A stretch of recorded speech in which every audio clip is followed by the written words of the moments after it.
Atenção! Começa agora uma teleaula de matemática do ensino médio. Você vai assistir a teleaula de número 28. Bons estudos!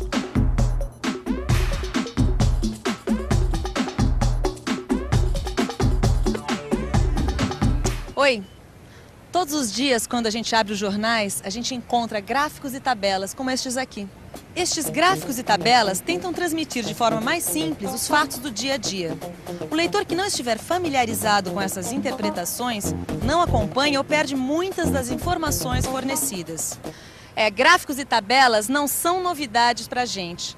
Você já deve ter ouvido falar muito nesse assunto nas nossas últimas teleaulas. Hoje nós vamos aprofundar um pouco este tema, vendo como se constroem e como se interpretam gráficos de funções. Funções você deve lembrar da última teleaula. E hoje nós vamos falar um pouco sobre gráficos e tabelas. Vamos nessa? Na teleaula de hoje você vai aprender a construir e interpretar gráficos de barras para funções discretas. E também vai saber como são os gráficos de funções contínuas.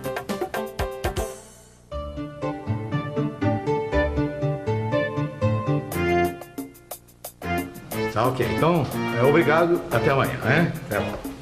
Boa tarde. Boa tarde. Quer dizer que os senhores são agricultores e estão querendo expandir os negócios? Exatamente. E qual é exatamente a dúvida de vocês? Sabe o que é, doutor? Eu prefiro mais plantar no Nordeste do que plantar no Sul do país. Pois é, e eu acho exatamente o contrário. Eu acho que as terras do Sul são mais produtivas, que a gente vai ganhar mais dinheiro plantando no Sul do que plantando no Nordeste. O que o doutor acha disso, hein? Ei, em primeiro lugar, é bom deixar claro que a região Nordeste é muito grande e seu clima é muito favorável às atividades agrícolas. Não falei pra você? O doutor tá falando. Mas o senhor pode deixar isso aí um pouquinho mais claro pra gente? Mas é claro, eu tenho até aqui uns gráficos que podem deixar tudo bem transparente. Aqui está. Observem que a temperatura da zona da mata e mesmo do sertão baiano varia menos durante o ano do que a região sul. E vejam também que na zona da mata chove mais do que no sul em muitos meses do ano. Olha, doutor, se o senhor tá falando, eu acredito, sabe? É que eu não tô entendendo esses gráficos não, sabe? Não estou entendendo mesmo. Realmente esses gráficos são muito difíceis de entender assim numa primeira olhada. É que nós temos dois gráficos no mesmo plano cartesiano. Ah, isso eu já tinha visto. O senhor quer dizer, tem essa linha curva aqui e tem o gráfico de barras, não é isso? Mas eu tenho esses gráficos desenhados separadamente. Querem ver? Opa, Pois é claro. Aqui está. Aqui. E aqui. Nossos amigos estão com algumas dificuldades de entender esses gráficos. Mas também, como já foi dito, são dois gráficos desenhados no mesmo plano cartesiano.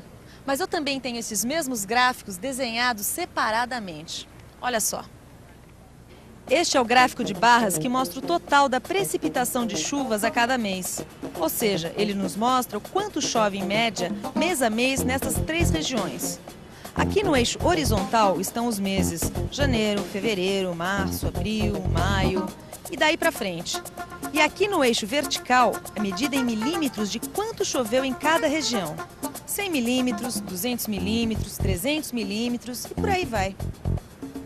quer dizer que essas barras representam o total de chuvas em milímetros em um mês. É isso mesmo. Esta função relaciona para cada mês o total de precipitação. Nossa Senhora! Mas sabe o que eu tô percebendo? Que essa representação aqui em gráficos de barra é ótima para fazer a comparação do que o senhor estava mostrando pra gente no começo da conversa. Realmente, com esse gráfico, a gente não tem dúvida nenhuma. Olha como na zona da mata nordestina chove mais durante vários meses do ano do que a região sul. Mas é verdade, hein? Aqui na zona da mata, o mês que chove mais é o mês de maio. Já, olha, na região sul, o mês que chove mais é o mês de junho. E no sertão baiano as coisas são bem diferentes, hein? Não chove quase nada, rapaz. Muito menos que nas outras regiões. Mas como vocês viram, não é todo o Nordeste que tem pouca chuva. Se no sertão da Bahia a água é pouca, na região da zona da mata, Água é que não falta. É verdade. É por isso que eu falei com vocês no início da nossa conversa. Dependendo do que vocês vão plantar, uma região pode ser mais importante do que a outra. É verdade. Mas isso não depende só da chuva, não é, doutor? Não, depende de uma série de coisas. Do tipo de solo, do custo de investimento de cada região e de muitos outros fatores. Sim, inclusive a temperatura. Inclusive, que temos também representada graficamente. Então vamos ver esse gráfico aí que mostra a temperatura dessas 3 regiões, né? Vamos. Certo? Estes são os gráficos que nos mostram as temperaturas médias durante o ano nestas 3 regiões. Veja, aqui no eixo, 0 grau. Depois aqui, 5 graus centígrados, 10 graus centígrados, 15 graus centígrados e assim por diante. A primeira coisa que chama a atenção nesses gráficos é que o eixo vertical está deste lado aqui.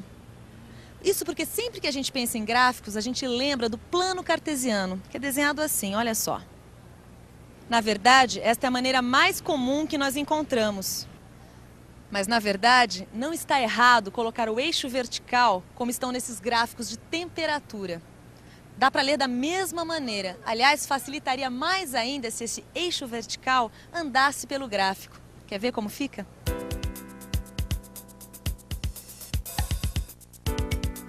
Voltando aos nossos gráficos, o negócio é o seguinte, este eixo não foi colocado aqui simplesmente para o gráfico ficar mais bonito.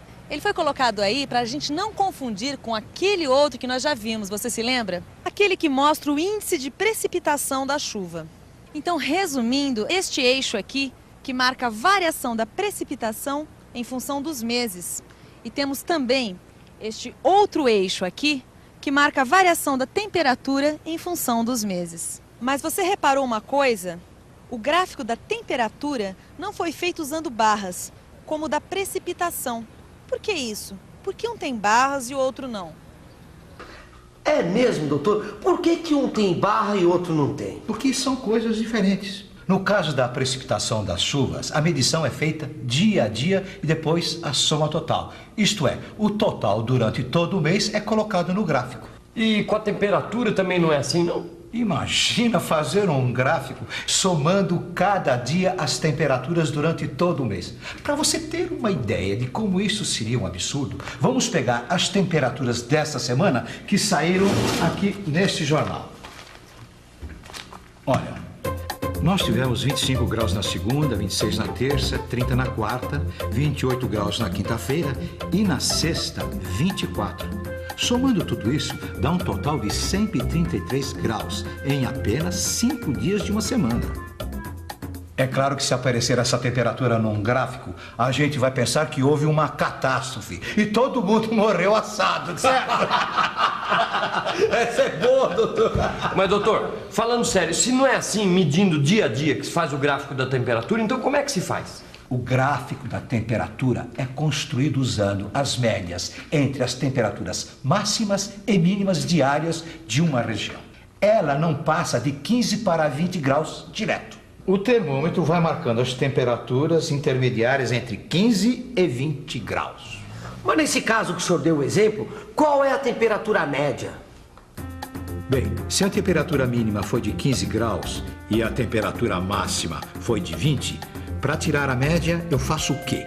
Somo as duas e divido por 2, que no caso dá 17 graus e meio, que foi a temperatura média deste dia.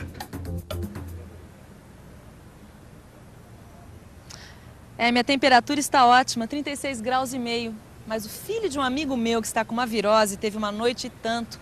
O garoto teve tanta febre que o pai dele resolveu fazer um gráfico com a temperatura dele. Olha só as medições que ele conseguiu. Por aqui a gente sabe tudo o que aconteceu com a temperatura do menino. Veja só, às 4 horas ele estava com 39 graus, às 5 horas com 37 graus, às 6 horas com 36 graus e meio. Aí ficou tudo estável até às 8, quando a temperatura começou a subir novamente, chegando a 40 graus às 9 horas. Mas acontece que esse meu amigo não se contentou em apenas tirar a temperatura do filho. Ele colocou tudo num gráfico. Olha só como ficou. Não preciso nem dizer que quando meu amigo chegou no hospital com a criança, o médico acabou parabenizando ele, porque sem saber ele tinha traçado o quadro clínico que ajudou muito no tratamento da criança. Mas, doutor, voltando à vaca fria aqui, a gente ainda não sabe direito se é melhor plantar no Nordeste ou na região Sul. Pois é exatamente isso que nós estamos tentando descobrir aqui. Agora que nós já aprendemos a ler esses gráficos, vejam como eles podem nos ajudar. Na zona da mata nordestina, o clima é quente o ano inteiro e úmido. E isso tem sido ótimo para o cultivo da cana-de-açúcar e outras frutas tropicais, por exemplo. Já na região sul, as chuvas ocorrem o ano todo de forma mais uniforme e a temperatura tem variações maiores. Veja que a temperatura média varia de 27 graus aproximadamente, que é o valor máximo, a aproximadamente 12 graus, que é o valor mínimo. Este clima tem sido ótimo para a soja e o trigo. E por último, vamos para o gráfico do sertão baiano. Aqui, o clima é chamado de semiárido, porque é quente o ano todo e chove pouco. O máximo de precipitação ocorre no mês de fevereiro. O mínimo em julho, quando não chove nada. Mesmo assim, há culturas que se adaptam à região, como o algodão. Bem, agora é com os senhores. Bem, doutor, depois de tantas informações, eu acho que Acho que a gente vai pensar mais um pouquinho, viu, doutor?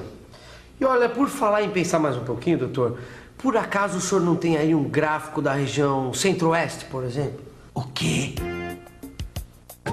E atenção, se liga aí que é a hora da revisão. Na teleaula de hoje, a gente aprendeu a interpretar e construir gráficos de funções. Você conheceu o gráfico de barras para funções discretas e também o gráfico de funções contínuas.